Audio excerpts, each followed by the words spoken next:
Hi అండి, welcome back to my channel. ఈరోజు మన ఛానల్లో వచ్చేసి మీ అందరికీ ఒక చిన్న చిట్కా చెప్పాలని ఈ వీడియో చేశానండి. ఎవరికైనా పాలు అడుగంటిపోతున్నాయా, అలా అడుగంటిపోయే వాళ్ళు ఇలా ట్రై చేసి చూడండి.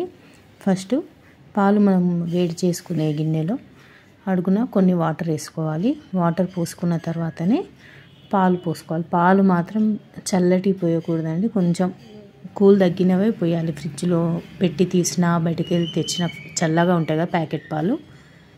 ఇలా మనం అడుగున కొన్ని వాటర్ పోసుకొని పాలు పోసుకొని మరిగించుకోవాలి.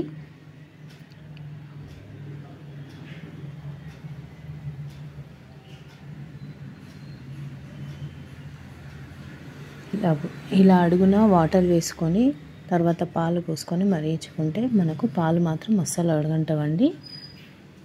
చూడండి, ఇలా పాలు మొత్తం బాయిల్ అయిపోయాయి. మీకు నా చిట్కా నచ్చినట్టయితే ఒక లైక్ ఇవ్వండి, కామెంట్ చేయండి, షేర్ చేయండి, సబ్స్క్రైబ్ చేయండి. Thank you, bye bye.